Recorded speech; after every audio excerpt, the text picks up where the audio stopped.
Possibly we must be one of the few schools in this country that offer courses in AI, management courses in AI, in machine learning.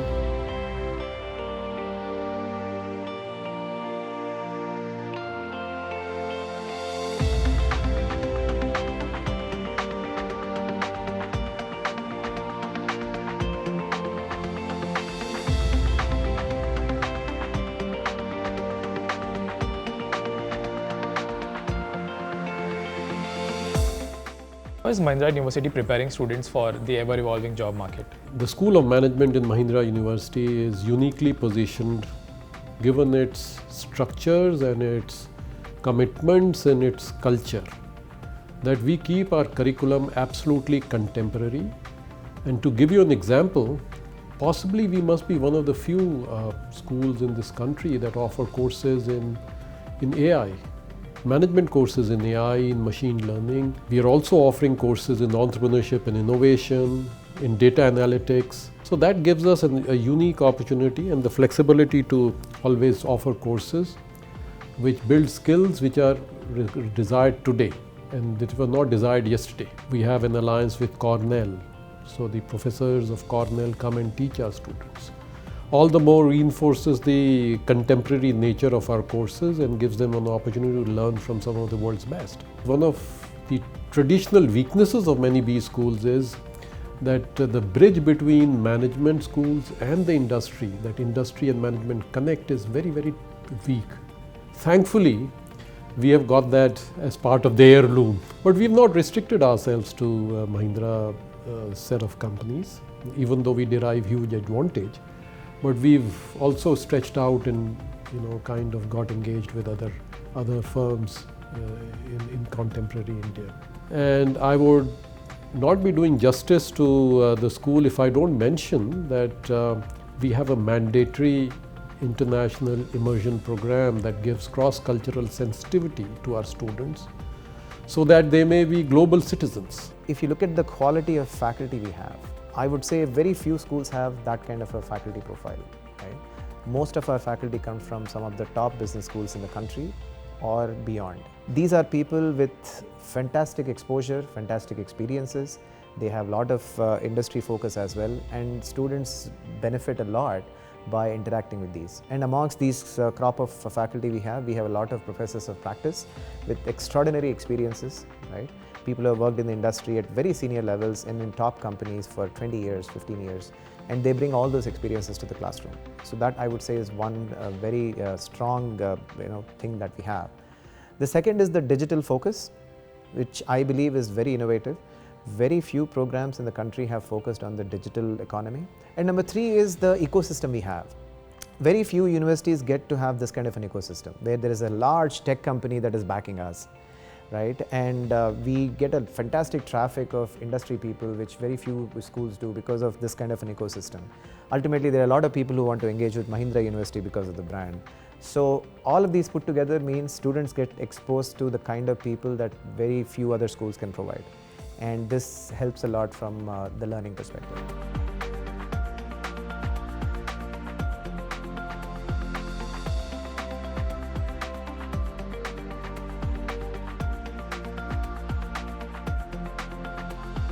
What are some global business trends that an MBA student should focus on?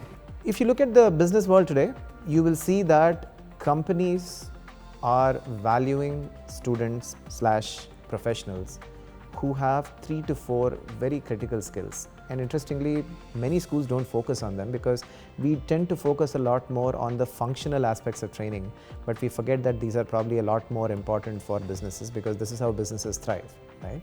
One is problem-solving skills. On a daily basis, every company goes through multiple types of problems, and they are looking at people who have a scientific process through which they can analyze problems, they can understand what is going wrong, what is going right, and based on that solve the problem, right? The second is digital quotient. And at the risk of repeating, today every single company out there is looking for graduates who understand various aspects of digital, right? The third is sustainability. And that has become very important, right? You must have heard of things like the UN sustainability goals, inclusion, diversity. What is happening today is both customers as well as the governments are demanding from private institutions some semblance of action on these critical aspects. A business graduate should understand how to manage or juggle these different balls from a profitability and a long-term perspective. These are not things that we are doing or we should do only because they are nice things to do, but we should be able to connect them to ultimate goal, which is business sustainability and profitability. So if you look at the global trend, this is what companies are looking for from both MBA as well as undergraduates in the business schools.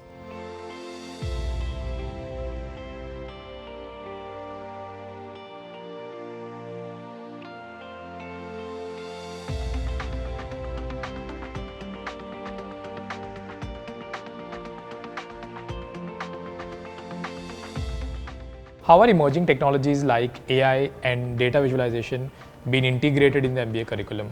So we run a full-time BBA in digital technology, So, and therefore our faculty has the capability of running courses that leverage AI, ML for not only teaching digital transformation, but what is being today called as fusion strategy, which is essentially how shall you leverage this knowledge to benefit the industrial age companies.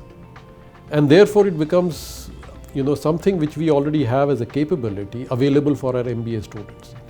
So our MBA curriculum includes a deep connect with AI technologies for digital transformation. As a core course, it also has a course on entrepreneurship and innovation, because that's very relevant today. Given the fact that we already have built up capabilities, we leverage them in our MBA curriculum as well. So that makes our MBA that much more unique. We have a Atal Incubation Center, one of the few universities in India which has an Atal Incubation Center. And it's very robust, a lot of action happens there. There are many startups that are incubated at Atal Incubation Center. And in general, entrepreneurship is a very celebrated item at Mahindra University. So there is this annual entrepreneurship summit, right? Students can actually go to the Atal Incubation Center and try out different ideas. We have courses on entrepreneurship, and we have a lot of entrepreneurs who come to the campus and talk to the students. And because of all of these different exposures that students have, they get a good perspective on what is entrepreneurship and what does it take to be an entrepreneur, what does it take to really build something from scratch. And these are all important skills that students gain out of the activities that happen at Mahindra University.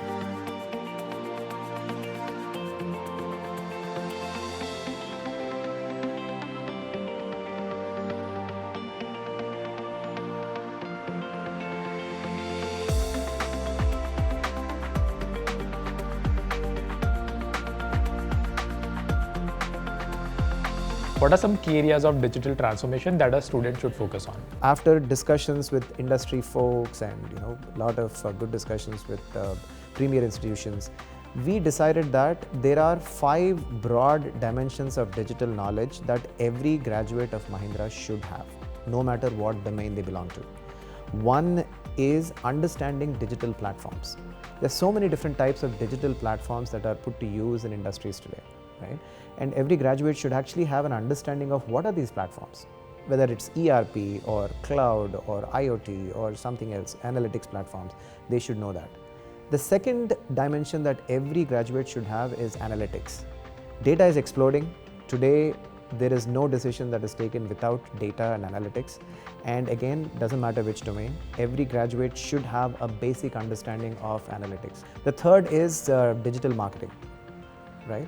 Digital marketing is very important. We take our students through multiple courses in digital marketing. And the fourth is e-commerce, which is again taking over the business world as we speak, right? On a daily basis, we interface with e-commerce practically every single time we touch our phone today. And then finally, cybersecurity and IoT, right? So every program, including MBA, BBA, and PhD, the students are exposed to multiple aspects of digital, and this is what we call as digital quotient. How does the MBA program here combine theory with real-life applications? It's a student-led industry engagement program. The students decided to call it Pinnacle Perspectives, essentially meaning that when they learn OB and HR courses and strategy courses that talk about theories of leadership, Well, it remains quite a hypothesis in their minds. They don't never come to terms with it because they are young and they don't appreciate it, and the credibility is low. So what the school has done is it has started a unique program where we invite and the students, we guide the students, but they take the lead in managing the whole thing, led by a very able professor as in charge for it.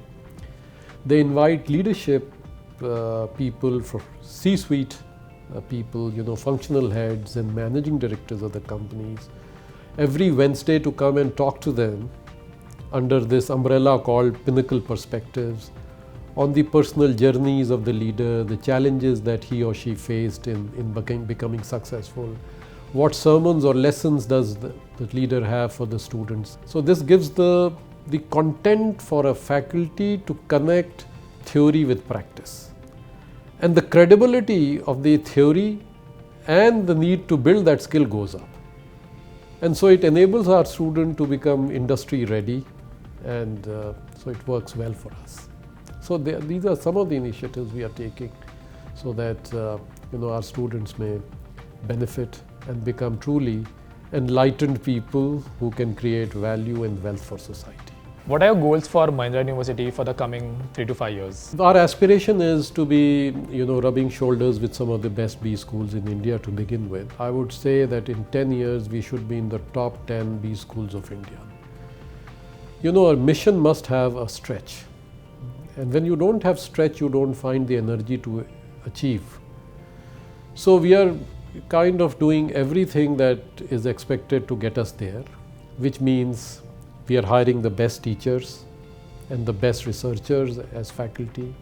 These people are coming from some of the best schools, both in India and abroad. We are creating, a curriculum which is perpetually revitalized through a board of studies, very structured process. We are building a world-class physical infrastructure which will ensure that the software and the hardware, when they meet, they create excellence. And we have a unique advantage because we are part of a university.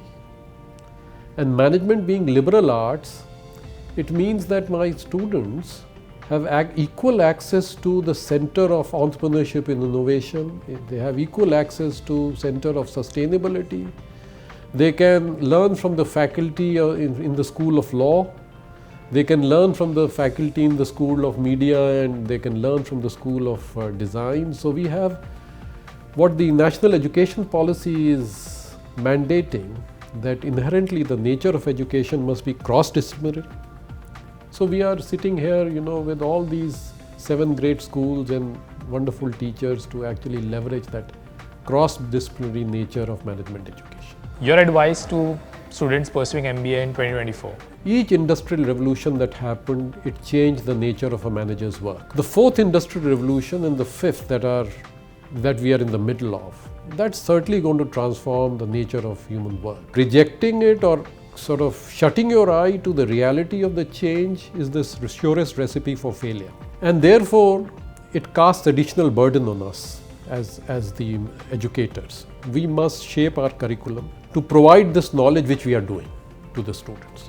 And the students must learn the benefits and the tremendous opportunities that AI and ML will create wherever they go. Remember, the world will be divided into 2 pieces in future. One, those who can deal with AI and ML, and those who can't. So the question is, where would you like to be? Would you like to be with those who give you those skills and sort of make you ready to hit the ground running, or otherwise? So that's a choice that the students have to make. And therefore, wherever you are, dear students, always be rooted in the context. Build skills that are futuristic. And AI and ML and sustainability are here to stay. So learn and prosper.